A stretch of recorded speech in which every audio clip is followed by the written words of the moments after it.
माननीय मंत्री जी अब विधेयक प्रस्तापित करें। I introduce the bill. Item number 13 Shri Ashwini Vaishnaw जी।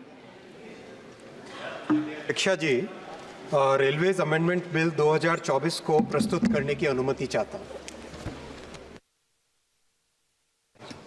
माननीय सदस्य श्री सौगत राय जी। सर, मैडम, मैं ये railways act 2024 railways amendment act इसको विरोध करता हूँ।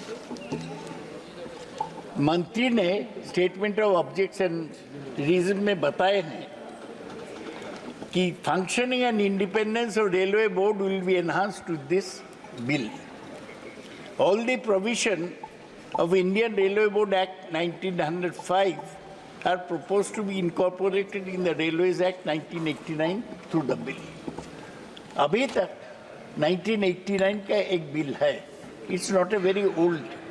Originally, as you have mentioned, railways were separated from PWD. Then the Railway Board was set up.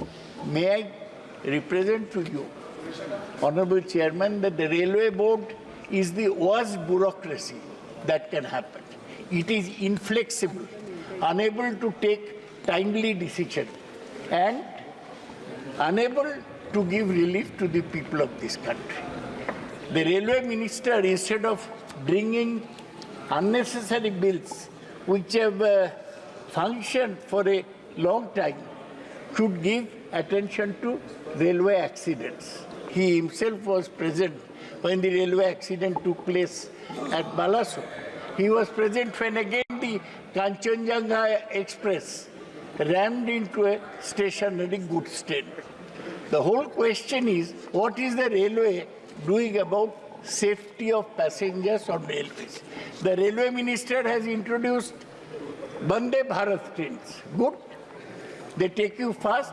ये हाथ मत दिखाइए. When I oppose something, I can bring all the points. आपका ये रेलवे बोर्ड ये फेल टू कंट्रोल एक्सीडेंट्स. आप इसको ज्यादा पावर देने से क्या होगा? माननीय मंत्री जी श्री अश्विनी वैष्णव जी। माननीय अध्यक्ष जी, ऑनरेबल मैडम, अभी मुझे लगता है कि प्रोफेसर सौगत राय जी के पास शायद काम की बहुत कमी है, इसीलिए बहुत ही कोई भी सुपरफ्लुअस ऑब्जेक्शन लाना इनके पास मजबूरी है, काम नहीं होगा. आप अपनी पार्टी से भी निवेदन करें, ज़्यादा काम लाएं. मैं विषय पे आता हूँ, इस बिल की ज़रूरत क्यों है. माननीय अध्यक्षा जी, जैसे आप सब जानते हैं, रेलवे जब भारत में इंट्रोड्यूस हुई तब PWD की एक शाखा थी, पब्लिक वर्क्स डिपार्टमेंट की एक शाखा थी. इसमें एक रेलवे ब्रांच के नाम से अलग से इसका डेवलपमेंट चालू हुआ, और जब रेलवे का विस्तार बढ़ा तो ज़रूरत महसूस हुई कि इसमें एक अलग तरह की व्यवस्था बननी चाहिए. इसीलिए 1905 में जब बहुत सारे प्रिंसली स्टेट्स और दूसरी कई संस्थाएं जिन्होंने रेलवे के नेटवर्क को बढ़ाने का काम किया, तो एक रेलवे बोर्ड की व्यवस्था आई. और रेलवे बोर्ड की व्यवस्था तब एक स्टैट्यूटरी लेजिस्लेशन के थ्रू नहीं आके एक एग्जीक्यूटिव डिसीजन के माध्यम से आई. और इसकी ज़रूरत इसलिए थी कि बाकी सभी जो डिपार्टमेंट्स होते हैं उनके कंपैरिजन में रेलवे एक अलग तरह का डिपार्टमेंट है.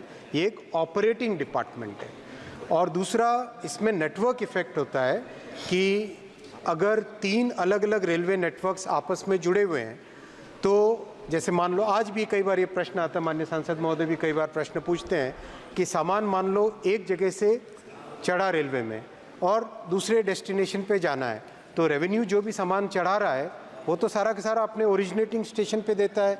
लेकिन बीच में जितने भी रेलवे सिस्टम आए, उन रेलवे सिस्टम की भी ज़रूरत होती, तभी सामान एक जगह से दूसरी जगह पहुँचता है. फिर सेम डायमेंशन होने चाहिए, सिमिलर टेक्नोलॉजी होनी चाहिए, रेलवे का टाइम टेबल यूनिफाई होना चाहिए. ये सब व्यवस्थाओं को देखते हुए 1905 में रेलवे बोर्ड को बनाया गया था.